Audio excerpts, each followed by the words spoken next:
আজই ডাউনলোড করুন আর এনজয় করুন আপনার পছন্দের শো। আপনি সাক্ষ্যজিৎ স্যারের সাথে কথা বলে আমাদের ফিনান্সের ব্যাপারটা নিয়ে কথা বলবেন তো? আরে নিশ্চয়ই বলবো।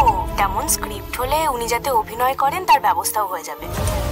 বিশ্বাস করুন আমি এই কাজটা করি। তুমি কি করেছো না করেছো সেটা আদালতে প্রমাণ হয়ে গেছে। আরশি, নন্দিনী দেবী এবং দীপঙ্কর বাবু, আপনারা যে স্টুডিওতে এসে আরশি চ্যাটার্জিকে অ্যাপ্রোচ করেছিলেন এবং সম্পূর্ণ একটি অন্য স্ক্রিপ্ট শুনিয়েছিলেন এবং শুধুমাত্র প্রোডাকশনের হেল্প চেয়েছিলেন, তার এতগুলো উইটনেস রয়েছে। ভরা স্টুডিওতে আপনারা যখন এসেছিলেন তখন আপনাদের আসতে দেখেছেন এতগুলো লোক, এমনকি বাচ্চু সহ সবাই আপনাদের ওই স্ক্রিপ্টটা পড়েছে। তাহলে কেন মিথ্যে বলে আপনি আরশি সহ তার টিমকে ফাঁসানোর চেষ্টা করছেন? ধর্মবতার, আমরা খুব ছোট মানুষ, এই সামান্য শর্ট ফিল্ম প্রডিউস করার টাকাও আমাদের কাছে নেই, তাই এমন একটা অফার পেয়ে আমরা সেটা ফিরিয়ে দিতে পারিনি।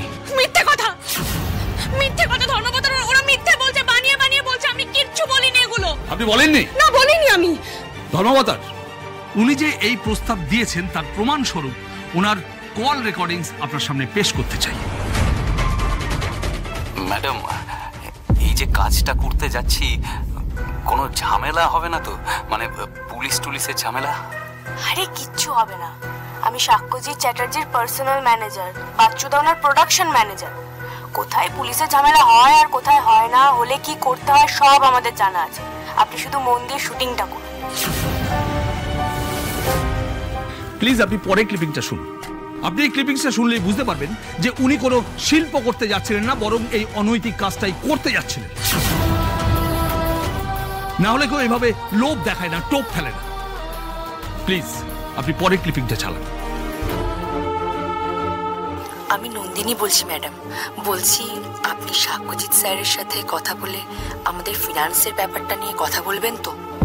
আরে নিশ্চয়ই বলবো। ফিনান্স তো হবেই। তেমন স্ক্রিপ্ট হলে উনি যাতে অভিনয় করেন তার ব্যবস্থাও হয়ে যাবে। সাক্ষ্য ভালো চরিত্র পেলেই অভিনয় করে। অত নতুন ডিরেক্টর, নাম করা ডিরেক্টরের বাজবিচার নেই ওর। আমি তো ওকে চিনি, উনি প্রতিভার দাম নিতে জানেন। এই অডিও ক্লিপ থেকে একটা জিনিস পরিষ্কার বোঝা যাচ্ছে ধর্মবতার, কিভাবে আরো ভালো কাজে টোপ দিয়ে দুজন নিরীহ নিউ কামারকে দিয়ে উনি ওনার এই লোভ চরিতার্থ করার চেষ্টা করেছেন এই Arshi Chatterjee. That's all your honour. আদালত যা যা তথ্য প্রমাণ পেয়েছে, যেমন প্রত্যেকটি বিলে আরশি চ্যাটার্জির সই, পেমেন্ট বিয়ারার মানে পেমেন্ট দেবার প্রতিশ্রুতি পর্যন্ত দিয়েছেন আরশি চ্যাটার্জি। অভিনেতা অভিনেত্রীদের আরশি দেবী সিলেক্ট করেছিলেন।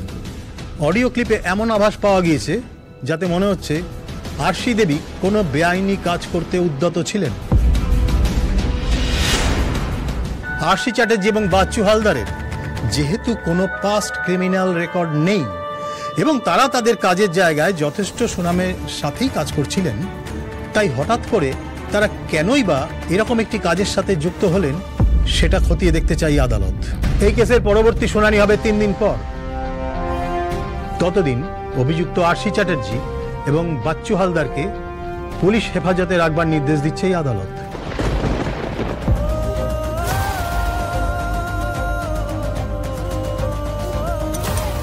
বিশ্বাস করুন আমি এই কাজটা করি।